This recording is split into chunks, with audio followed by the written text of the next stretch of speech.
Distinguished guests, ladies and gentlemen, good morning. Welcome to Mombasa. On behalf of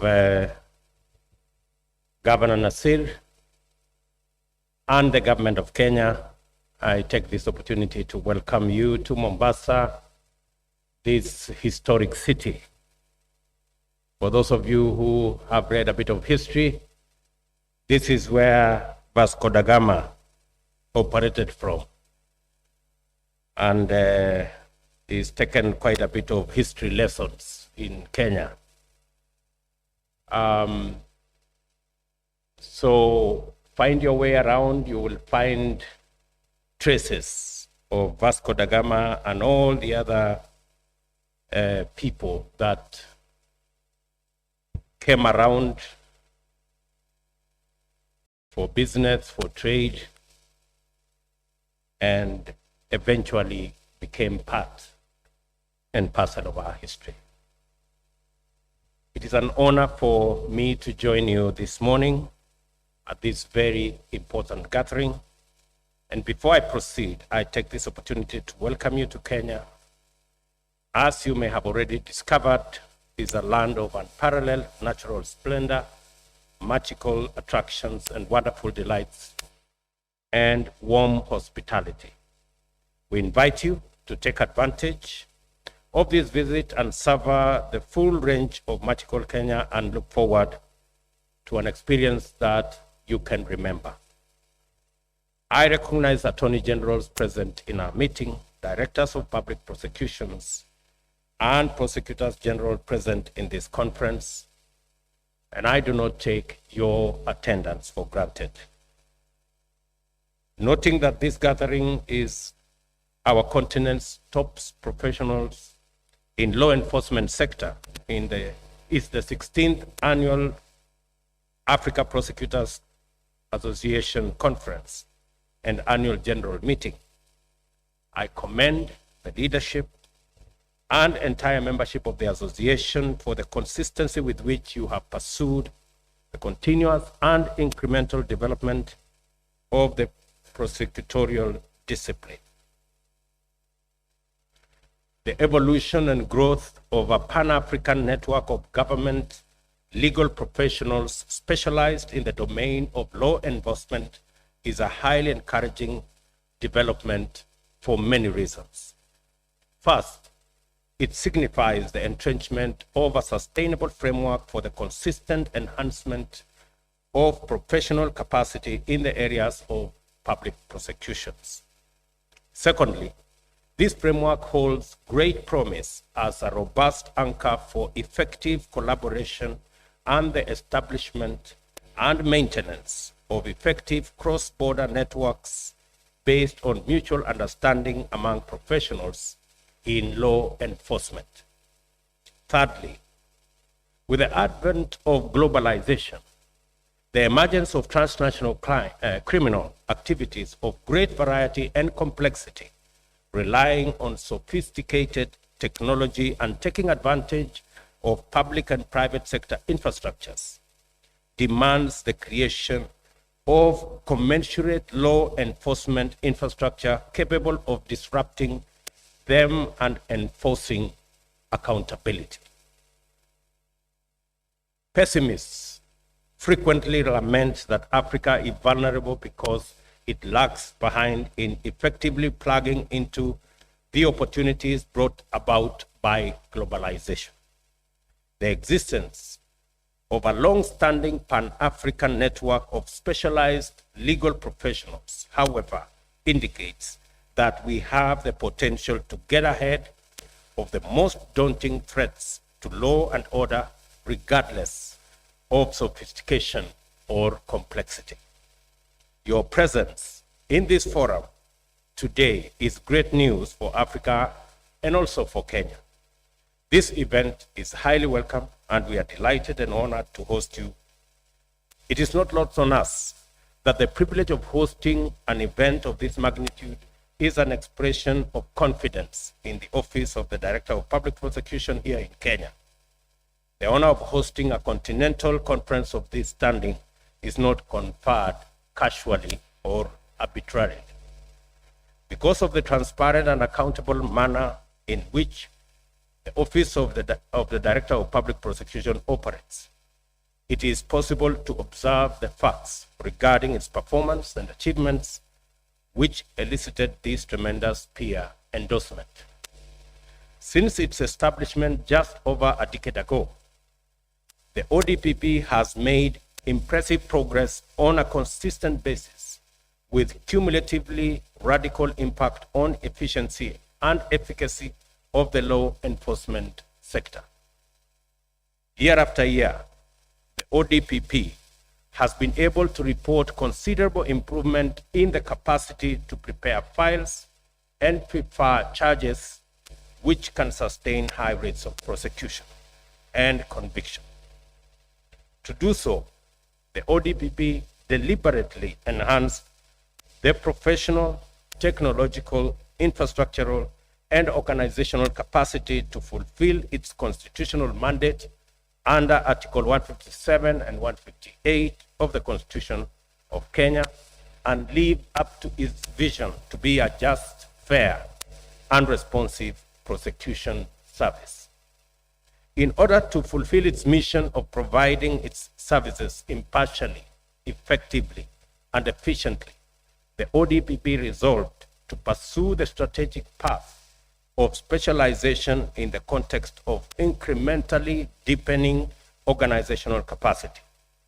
For this reason, it disaggregated its functions into 3 departments with 16 thematic areas.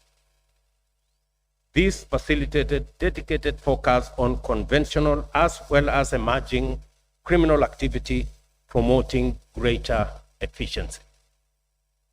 As a result, the ODPP is now able to handle corruption and economic crimes, banking and financial crimes, land, environment, and related crimes, international and transnational crimes, as well as organized crime, in addition to a robust capacity to effectively prosecute offenses involving children.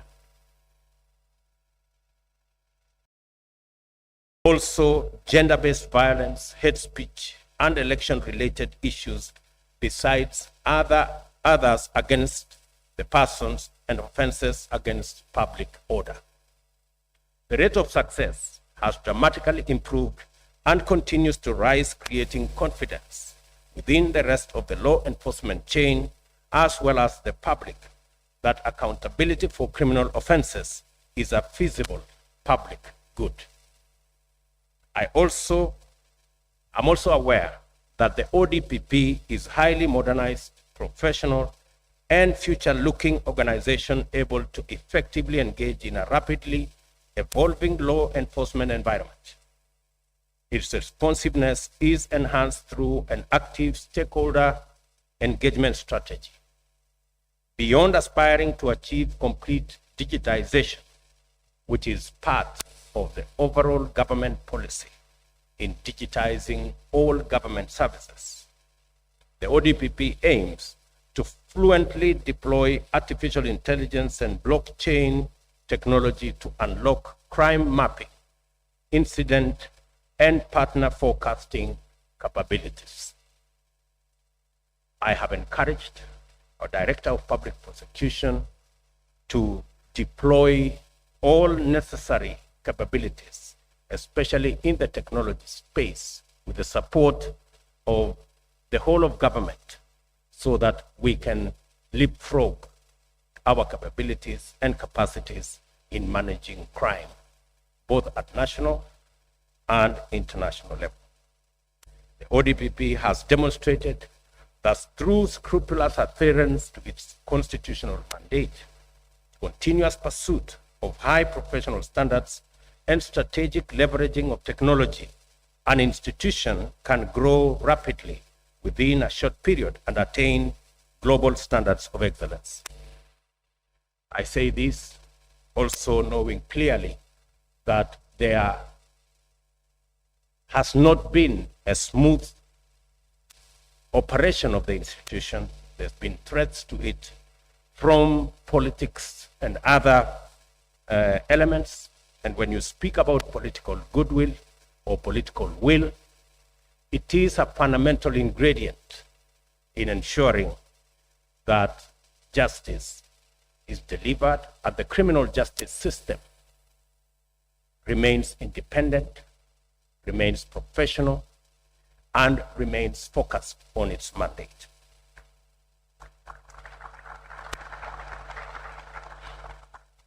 I am aware, of course, of the challenges that this office has gone through in the past, and I have given my commitment and that of the government of Kenya to support the criminal justice system and to ensure that the criminal justice system is not weaponized for political reasons. Every citizen, irrespective of their political persuasion, is entitled to fair treatment by all public institutions. It is the least any citizen can expect from government. This broad account serves to demonstrate the steady improvement in the ODPP's role in increasing the effectiveness of law enforcement in Kenya.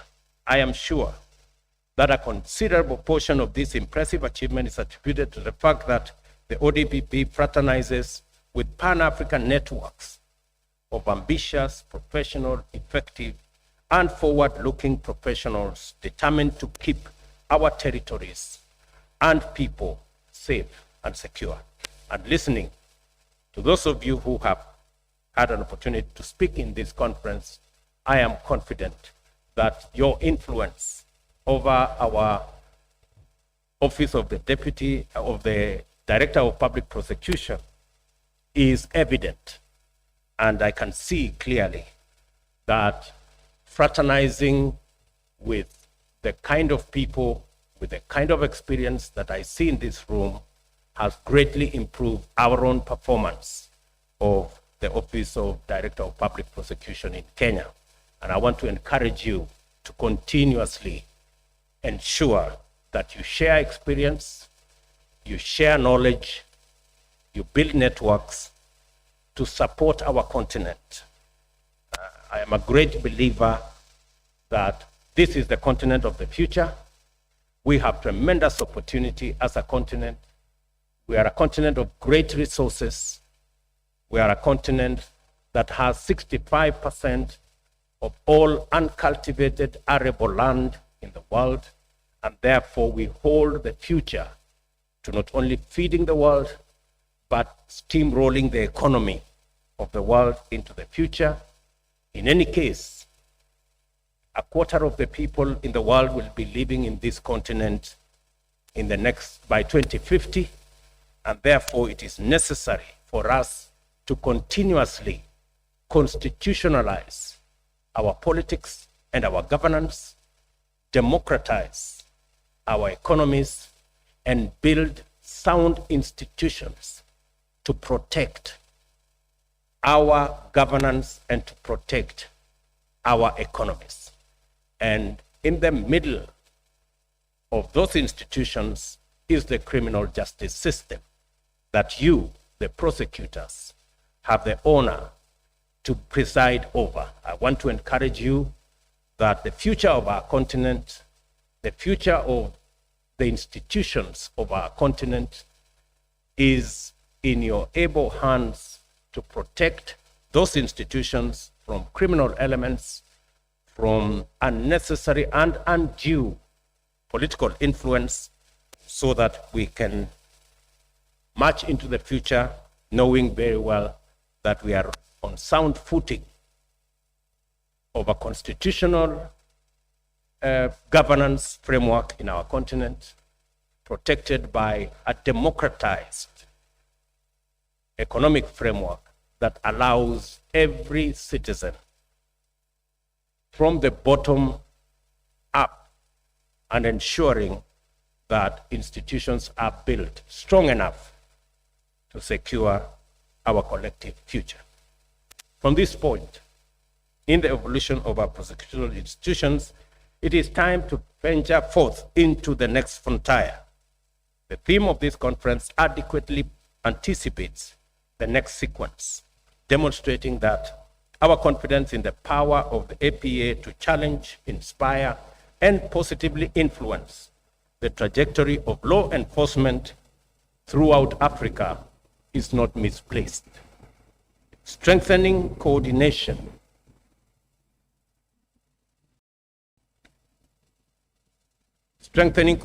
and cooperation towards effective cross-border prosecution of transnational organized crimes is highly welcome, timely, and appropriate theme for this conference. Due to its abundant resource of endowments, Africa continues to bear the brunt of transnational organized crimes which relentlessly threaten well-being, security, law and order in all parts of the world, and specifically in our continent. The impact of such threats to the rule of law pose social, political, and economic consequences to our nations and societies of magnitude that are too dire to contemplate. Transnational organized crimes is a lethal and direct threat to the aspirations and goals of Agenda 2063 towards the Africa we want. The rule of law is the foundation of the continent's renaissance and the guarantor of our aspirations to achieve shared prosperity for all our nations in our lifetime. I am very confident that this is achievable, and this conference, therefore, is a platform for professionals to deliberate on collaborative strategies of ensuring that there are no safe havens for criminals in Africa. It is my hope, therefore, that this conference will enable us collectively advance in developing a robust mechanism for detecting and disrupting radicalization of the youth, terrorism and violent crimes, illicit trafficking of arms, narcotics, minerals, flora and fauna, as well as their complementary financial crimes, including money laundering and the technological backbone of cybercrime. The prosecutor's dynamic jurisdiction is ever expanding. Humanity is presently besieged by the adverse effects of the triple planetary crisis, the human contribution to climate change and loss of diversity is posing an existential challenge to all life on Earth. Pollution is, of course, an exclusive human effect. The effort to protect the planet by pushing back on the drivers of the planetary crisis entails efforts to prevent deforestation and the decimation of rare species through poaching and illicit trade.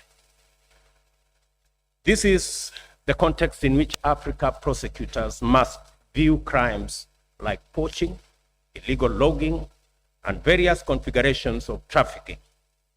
This is the urgency with which prosecutors must approach offenses related to pollution in all its manifestations. The stakes are high. Let me say the stakes are very high. I urge you to radically enhance your capacity to pursue and deliver environmental justice, and I commend you for including environmental crime as a transnational organized crime as a subject for your deliberations in this conference.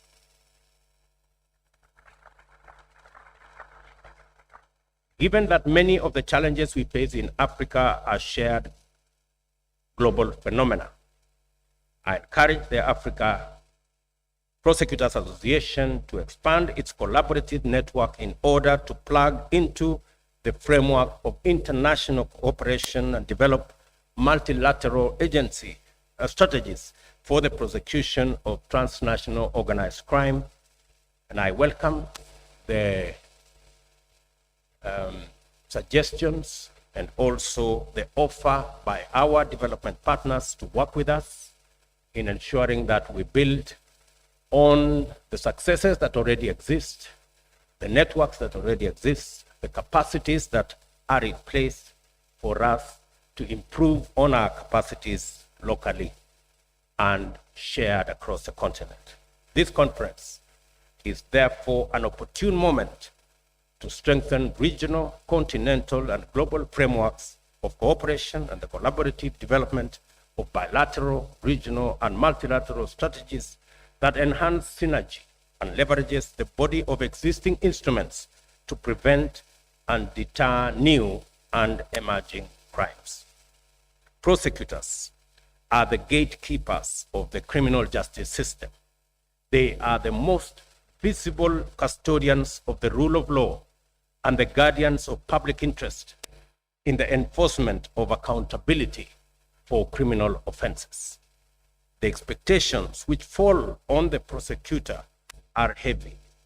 To discharge them, prosecutors must enhance the credibility of the institution and overall legitimacy of law enforcement by fiercely asserting their independence, consistently demonstrating fairness, and being guided solely by the law. Let me repeat, guided solely by the law. I understand that prosecutors occasionally come under immense pressure for other political considerations. I want to encourage you that you have an opportunity as a prosecutor to make history, to build an institution that can transcend your own term in office by not succumbing to impunity, by not kowtowing to political convenience, but standing up for the institution that you represent and ensuring that prosecutions are independent in word and in deed. I say so without minimizing the working environment that many of you work under. Sometimes you have huge challenges. Sometimes you have huge and monumental customers, if I may say. And sometimes it is overbearing in an office. I was listening, for example, yesterday, and that's why I know the job of a prosecutor is difficult. I was listening yesterday to one of our politicians who was alleging that members of the Independent Electoral and Boundaries Commission went to his house. And he's telling this story 5 months after the act.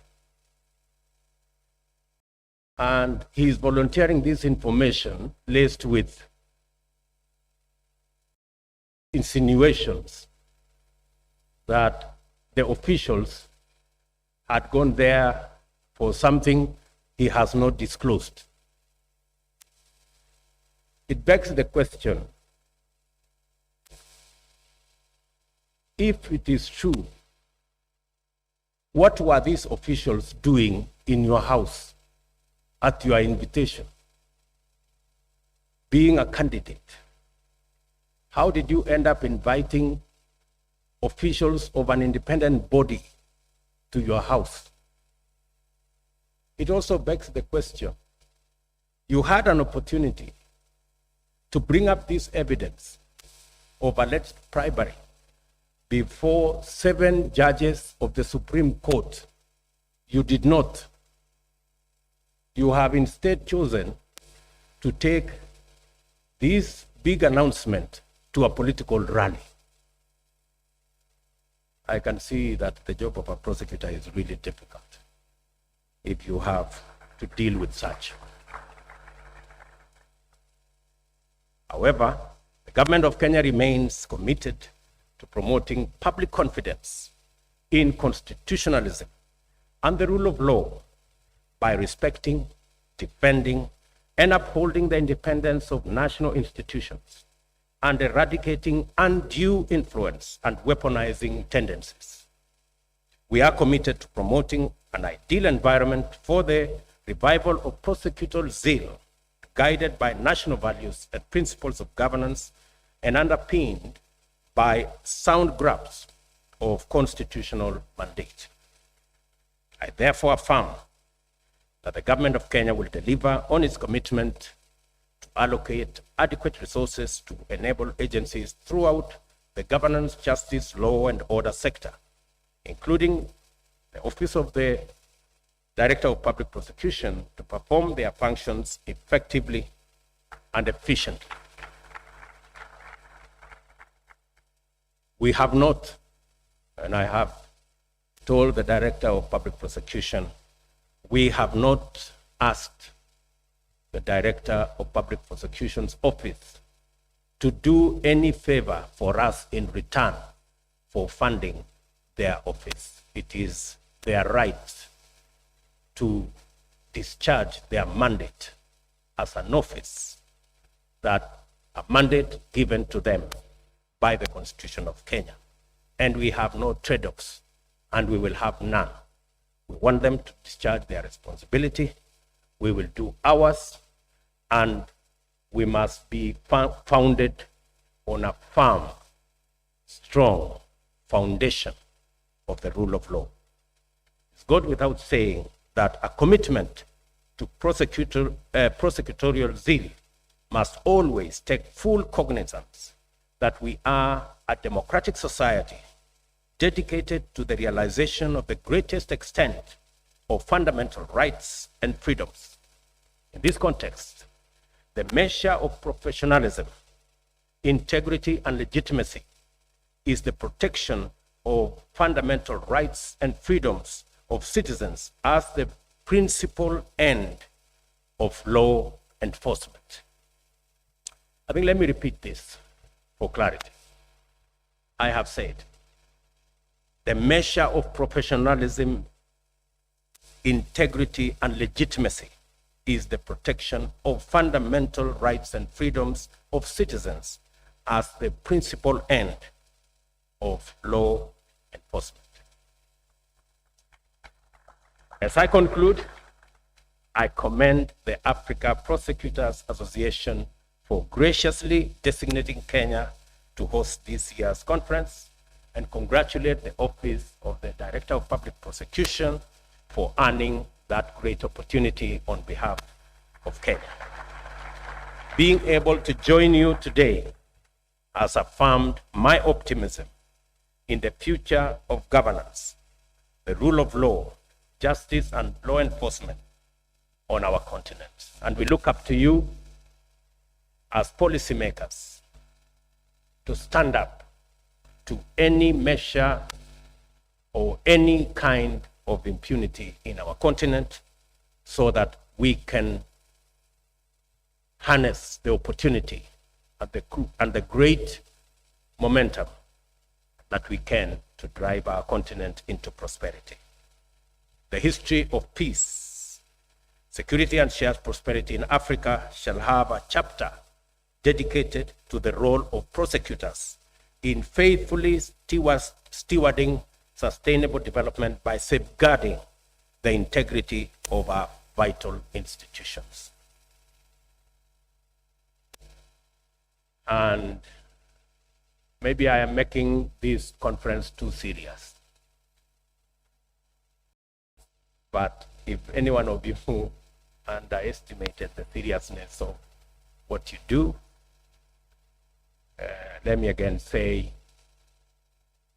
the future of institutions of our continent will depend to a great extent on the performance of prosecutors in safeguarding the institutions of governance of our continent.